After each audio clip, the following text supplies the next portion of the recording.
Bom, gente, já está aqui para abrir as discussões hoje no nosso programa. Eu recebo um entrevistado especialíssimo. Cumprimento do outro lado da tela o deputado federal pelo PSOL, aqui do Rio de Janeiro, Glauber Braga. Deputado Glauber Braga, bom dia. Bom dia, Anderson. Bom dia a todo mundo aqui do Faixa Livre. Um prazer estar aqui com vocês. Prazer sempre nosso, viu, Glauber, te receber aqui no programa. Eu quero mais uma vez agradecer a tua presença para a gente falar sobre uma série de temas relacionados ao Congresso Nacional e, especialmente, sobre esse processo de perseguição do qual você é vítima lá na Câmara dos Deputados. Mas antes, Glauber, eu queria rapidamente falar um pouco sobre o governo Lula, né? Porque a gente tem aí uma gestão para lá de questionada nesse momento com esse escândalo do INSS em curso aqui no nosso país, essa fraude aí que nós tivemos, que foi evidenciada pela Polícia Federal pouco tempo atrás, que tem provocado uma série de repercussões aqui no nosso país, enfim. Um governo que tenta se equilibrar em meio a essa perda de popularidade, tenta implementar ali iniciativas para recuperar o apoio popular e, nesse momento que a gente vê, lamentavelmente, é a situação ficando cada vez mais difícil, inclusive no que diz respeito ao apoio ao governo no Congresso Nacional, essa construção que foi feita da Federação do União Brasil com o PP, né? Isso deve produzir resultados aí para o governo. A gente vai, inclusive, ao longo desse nosso papo, tratar disso. Mas eu queria a tua análise a respeito desse momento que o país atravessa, especialmente o governo Lula, em meio a essa polêmica da fraude do INSS, Glauber. Na minha avaliação, para que a gente consiga virar o jogo que está colocado, enquadrar a extrema-direita, tem que fazer política a quente, mobilizando as ruas. E tem que modificar a orientação de austeridade. Tem que ter investimento público, tem que garantir o direito de comida na mesa das pessoas. Evidentemente, a isenção de imposto de renda para quem ganha até R$5.000 e a gradação para quem ganha até 7.000 é uma medida importante, mas ela tem que ser trabalhada com uma mobilização que não fique dependente exclusivamente do quadrado institucional, do quadrado do Congresso Nacional. Até porque quem é o relator dessa medida? É Arthur Lira. Eu sei que nós vamos estar falando daqui a pouco sobre isso, mas na minha avaliação, ontem foi a votação mais grave desde o início do governo Lula, desse último mandato, no Congresso Nacional. Essa votação de mais de 300 votos relacionados a quem defende a anistia temporária para golpistas é algo que vira uma chave para dar uma ampliação a uma escalada que já estava evidente de ações de natureza golpista. Sobre o INSS, evidentemente, tem que responsabilizar quem participou diretamente, quem atuou para a realização das fraudes, tem que ressarcir quem foi lesado. Agora, quando começa esse tipo de discussão, Anderson, eu sempre fico preocupado com aquilo que normalmente não se vê, com o que está por trás, muitas vezes, da forma como determinada questão é colocada. A fraude aconteceu, o desvio aconteceu? Evidente que sim. Repito, responsabilização e ressarcimento. Mas nós não podemos deixar que isso se transforme numa tentativa de entrega da Seguridade Social e, mais especificamente, do INSS. Porque essa história também já é repetida. A utilização de escândalos para facilitar o processo de privatização. Durante o governo Bolsonaro, isso foi muito escancarado com as medidas que foram defendidas publicamente por Paulo Guedes, se baseando, inclusive, no modelo chileno de previdência social. Nesse momento, nós temos que defender o INSS, nós temos que defender a Previdência Pública brasileira, nós temos que blindar a Previdência Pública brasileira de qualquer tentativa de avanço num processo de privatização. E isso, na minha avaliação, também não pode sair da nossa cabeça e da nossa avaliação do quadro geral do que está acontecendo.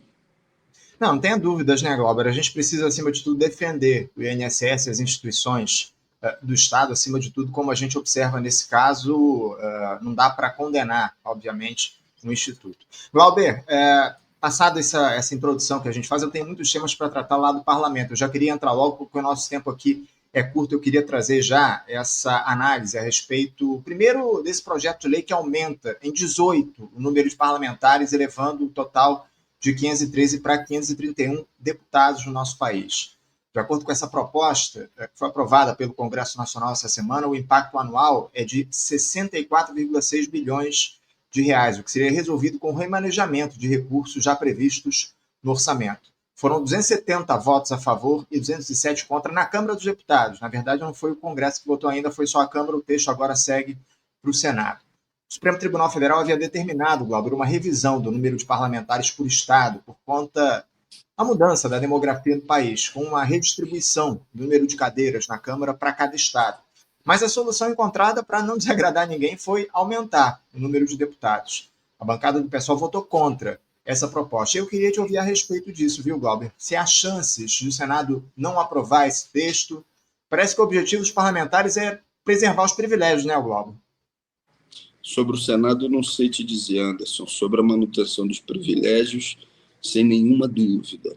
Olha, eu não me misturo com os argumentos utilizados por Partido Novo, MBL e companhia, que é de demonização de qualquer ampliação do que seja o chamado gasto público. Não, essa não é a nossa linha.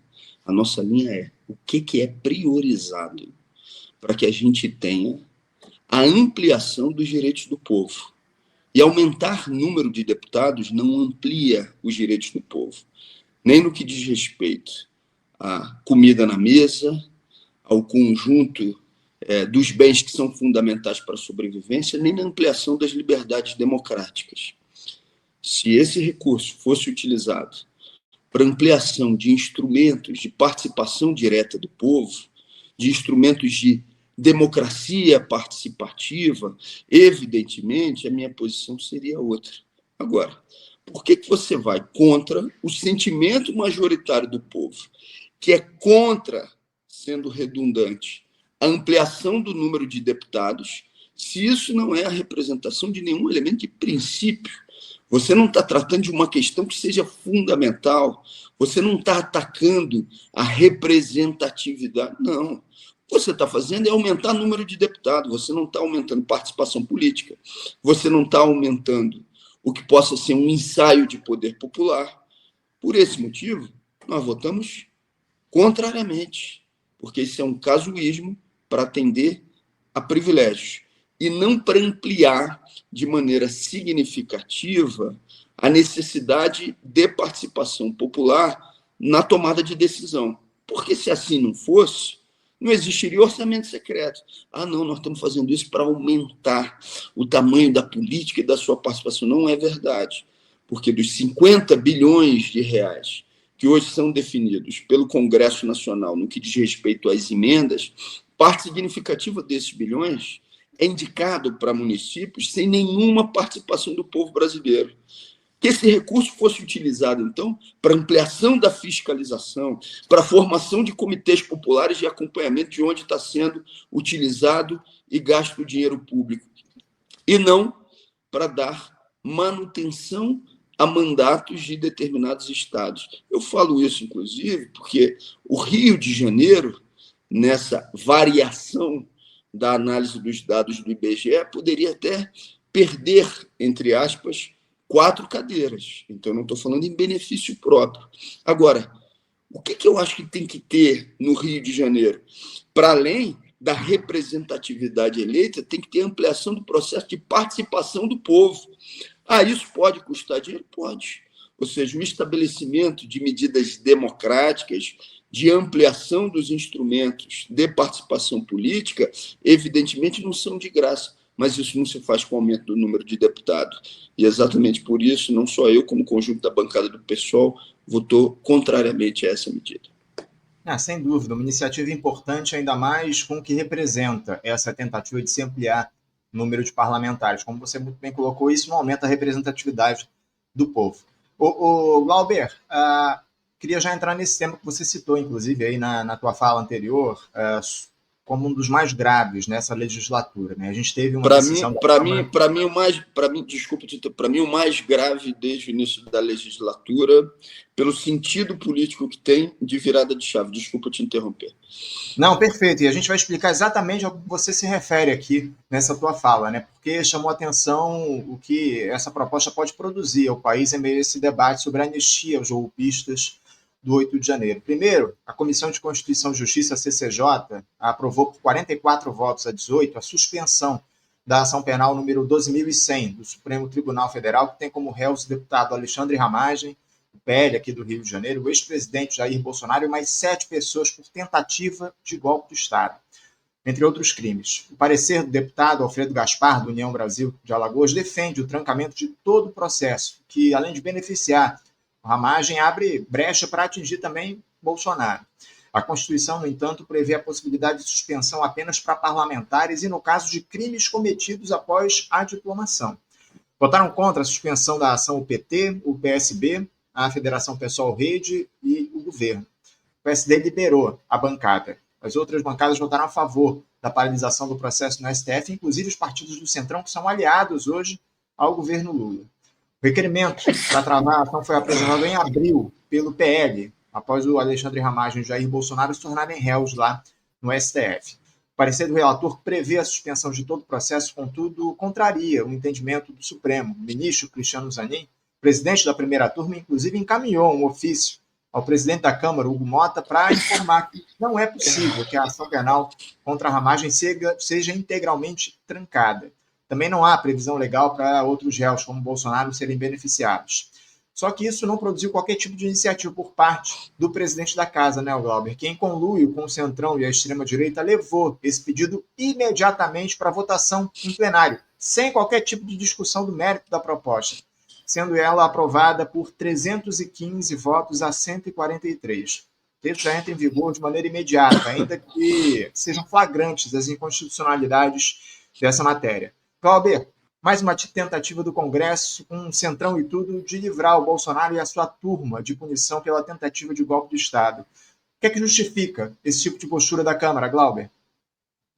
Nada justifica, mas a gravidade de ter tido mais de 300 votos numa matéria como essa, que, como você já bem explicou, se trata de uma anistia temporária a golpistas, não só ao Ramagem, Bolsonaro, generais, dá uma demonstração de que a base social de parte desses parlamentares já está pendendo para uma posição política de tensionamento para o livramento dos golpistas, ou seja, para forças de extrema-direita.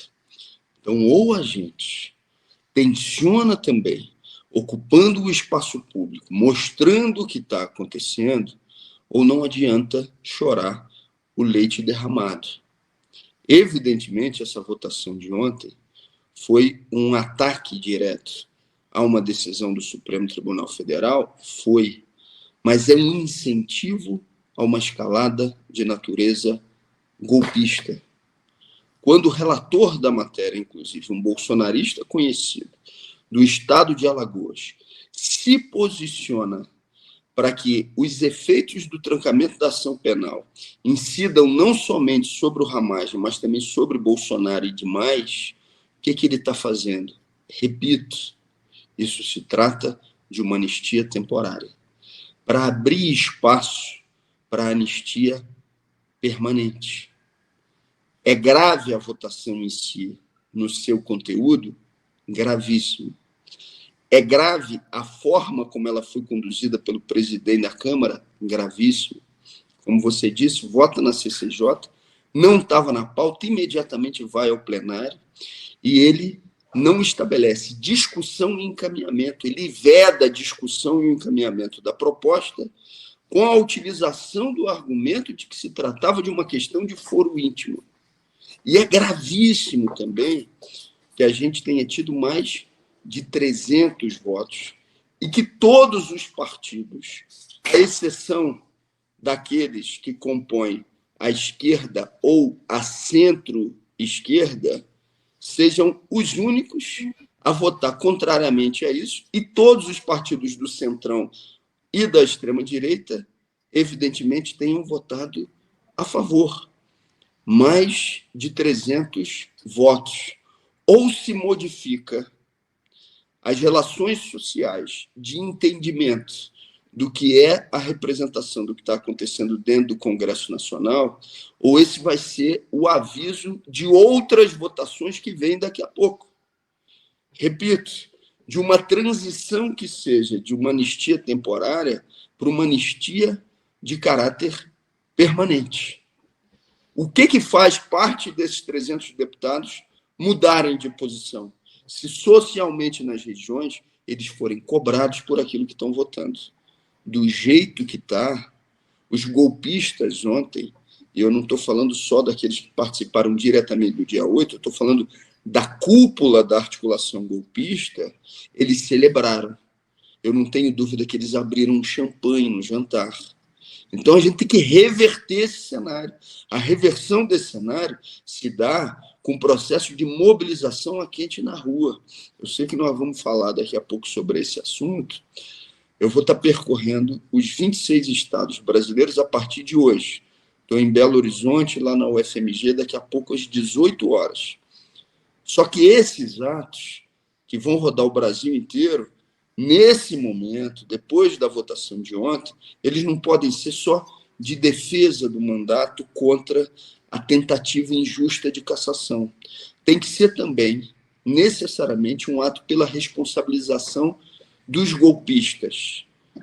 Eu não tenho dúvida de que, com a gravidade do votado ontem, se vira uma chave que, se não tem reação, vai escalar outras votações, e não é daqui a muito tempo, não. É num curto espaço de tempo. É isso, Glauber. É muito importante essa tua fala aqui, você deixar claro que está em curso nessa tentativa aí da Câmara dos Deputados, aprovando essa proposta para anistiar temporariamente o golpismo. Glauber, já entrando aqui no teu caso, que a gente tem pouco tempo aqui mais uma vez, eu queria abordar essa situação envolvendo, obviamente, a CCJ, que na semana passada negou por 44 votos a 22. A mesma CCJ que ontem aprovou essa anistia ao golpismo, ela negou o recurso da tua defesa, que aponta apontou uma série de inconstitucionalidades no processo que veio lá do Conselho de Ética e que pede a cassação do seu mandato parlamentar. A gente acompanhou ao vivo aqui no programa a sessão na íntegra, como já havíamos transmitido ao vivo a votação do Conselho de Ética, também o anúncio do fim da sua greve de fome, protocolo, você levou a própria CCJ, a gente acompanhou tudo ao vivo aqui no programa em transmissões especiais, uma obrigação nossa acompanhar de perto todo esse processo, Glauber. Agora, ele vai à votação no plenário da Câmara, depois do recesso parlamentar no segundo semestre. Uma data ainda a ser definida por conta do acordo que foi construído com o deputado Hugo Mota, que pôs fim à sua greve de fome. Daqui a pouco a gente vai falar, inclusive, sobre isso, Glauber, essa greve de fome, mas eu antes queria saber das suas expectativas para essa votação do processo de cassação em plenário. Primeiro, é certo que o Hugo Mota paute essa análise em plenário, Glauber? A gente sabe que essa é uma prerrogativa do presidente da Câmara, e ele pode simplesmente ignorar o processo, não levá-lo à discussão como já foi feito em outras oportunidades. É possível que o Hugo Mota não paute diante da repercussão do caso e os efeitos que ele pode produzir para o parlamento? O indicativo, nesse momento, é de que vai pautar. Por quê?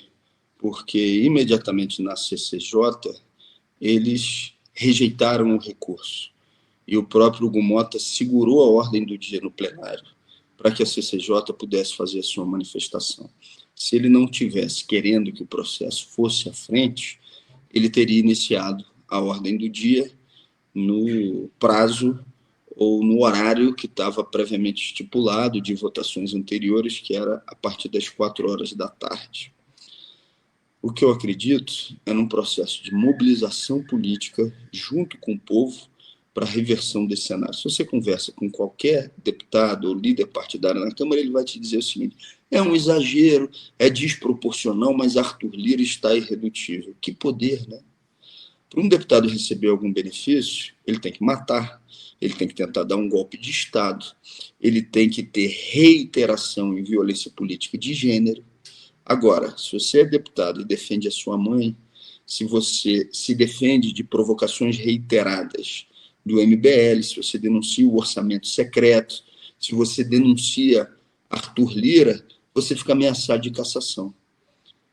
E para quem acha que eu estou exagerando, Chiquinho Brasão, acusado de ser o mandante do assassinato de Marielle, teve os seus direitos políticos preservados quando a votação da sua cassação não foi ao plenário.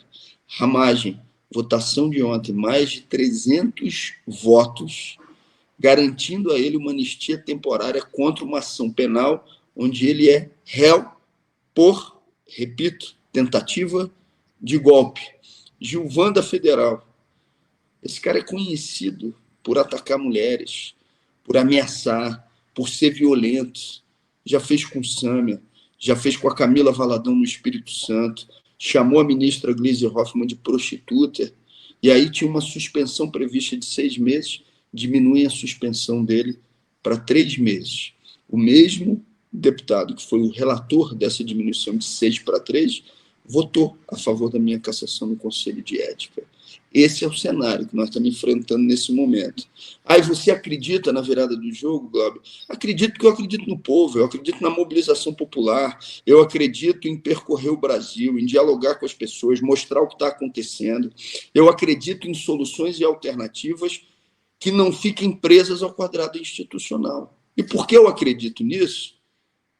É que eu faço política, é que eu sou militante, e que você é militante, independentemente do resultado que venha. Vou continuar trabalhando com todas as minhas energias para a reversão desse cenário no plenário da Câmara. Agora, está muito presente no imaginário do povo a história da luta do Davi contra Golias, né? O adversário, e nesse caso o inimigo, ele é muito poderoso. Arthur Lira tem muito poder e tem muita grana.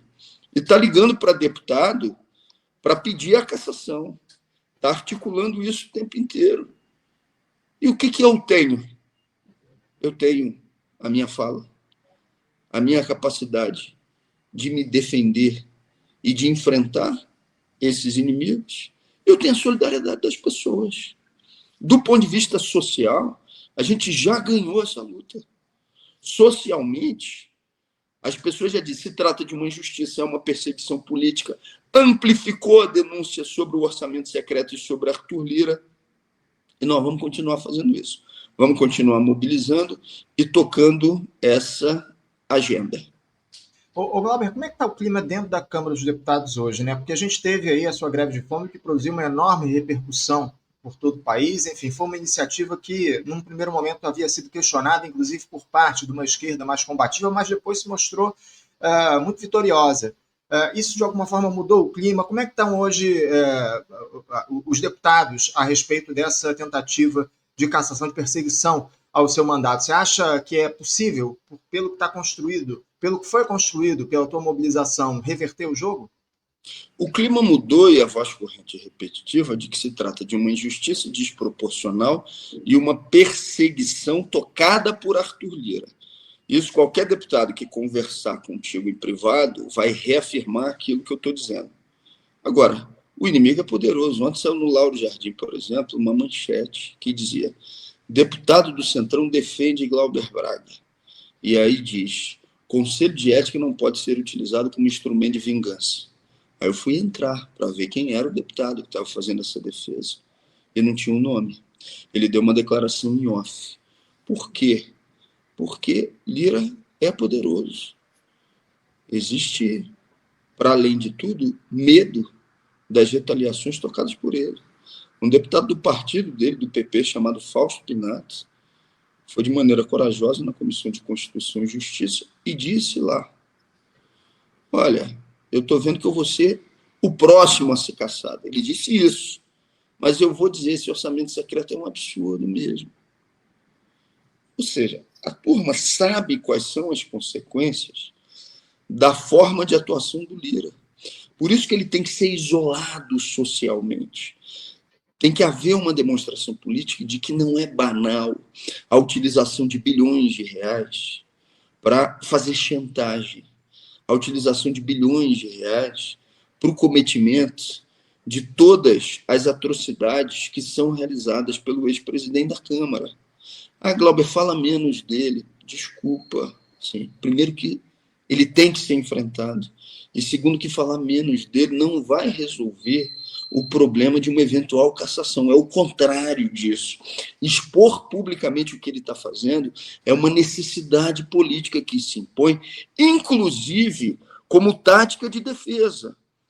Se não tivesse tido greve de fome, eu já estava cassado, porque a cassação era sumária. Eles iam votar no Conselho de Ética, logo depois CCJ, e já teriam colocado essa cassação no plenário. Aí, exposição pública do que está acontecendo dificulta os movimentos de Arthur Lira. E esse enfrentamento ele tem que ser coletivo. Tem que ser coletivo. E eu agradeço a todo mundo que tem ajudado a repercutir esse enfrentamento a ele. É isso, é isso. O enfrentamento tem que ser coletivo acima de tudo. E nesse sentido, para encerrar aqui o nosso papo, te liberar, Glauber, que a gente já está em cima da hora, queria que você falasse um pouco mais sobre essa caravana que você vai realizar pelos próximos meses pelo país aí, pelos 26 estados do Brasil, além do Distrito Federal, para denunciar esse processo de perseguição do qual você é vítima. Você já disse ainda há pouco que hoje você vai estar lá em Minas Gerais, a Arena FAFIC, né, na Universidade Federal de Minas Gerais, a partir das 18 horas, uma iniciativa muito importante, seu mandato. Você já havia anunciado isso, inclusive, na própria CCJ, lá na última semana. Queria te ouvir rapidamente, te deixar à vontade para divulgar essa caravana. Vou percorrer os 26 estados brasileiros, vou conversar com as pessoas sobre o processo, vou apresentar os argumentos da defesa, vou responder os questionamentos, vou trabalhar a articulação de denúncia ao orçamento secreto, vou ter a oportunidade de conversar com veículos locais de imprensa, respondendo também ao conjunto de perguntas que tenham, vou estar organizando e me mobilizando junto com as pessoas por comitês de defesa do mandato contra a cassação. E eu já quero agradecer também, e com isso não quero ser redundante, mas preciso fazer, todo mundo já está se organizando. Hoje eu estou em Belo Horizonte, lá na UFMG, amanhã estou em Vitória, no Espírito Santo, a partir das 5 horas também na Universidade Federal, sábado eu estou lá no encontro do MST em São Paulo, aí no domingo vou descansar, ficar com meu filho, porque eu vou ficar inclusive um tempo prolongado distante dele. Na segunda-feira estou no encontro que está sendo promovido por Safatli em São Paulo. Na terça-feira já estou no Paraná. Na quarta-feira estou no encontro no Rio de Janeiro com artistas, promovido por Marco Nanini. Na quinta-feira estou em Salvador. E aí, daí por diante, visitando os 26 estados brasileiros, terminando no dia 26. A minha cabeça está com tanta coisa que eu só fui perceber isso depois, que a finalização dos encontros vai ser no dia do meu aniversário, quando eu faço 43 anos, no dia 26 de junho, no Rio de Janeiro. Não foi da minha parte proposital, pode ter sido de Dedé, que está lá, junto com o Everton, articulando a agenda.